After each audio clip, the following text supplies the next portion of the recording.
neišlendi iš to savo kiautą.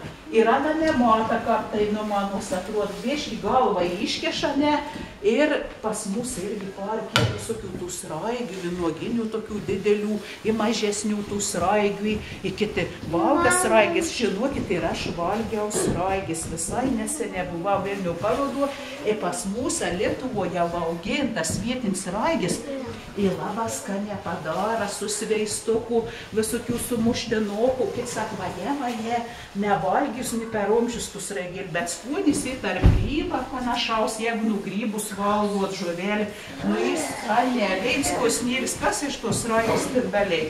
Bet skanė, žinokit, kada bus didesnė paragausti, jeigu neišsigos. Nu, o dabar čia pasižiūrėkime, toks gražus paukšt, toks griežinė.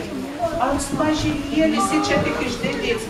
Ir uns gyven tokios pasislėpę žolės, labai sunkiai matoms, bet labai yra šauk tokių garsų, kreks, kapinėlis. Ir anum didelė mažo akį ir nykstomis ir. Dabar čia paveizėkėm snarčio įkaščių. Veizėkės pelis mažylis lizdėlis. Veizėk tu pelyt lizdėlis susikruoja. O čia štarėts augaliuks ir žinot, dabar tu jau dar paskaitykėm čia štarė. Paprastasis partėlis. Tas jau visai nyksto ant sienų, labai sunkiai atrasti. Tokie augaliukai jau čia ir jau galėts atvejais surasti. Nu va, o koks artuoja žemė ar be pūgų dar? Juk žinot, kas po žemėlė. Kas to? Pūrinis, pūrinis.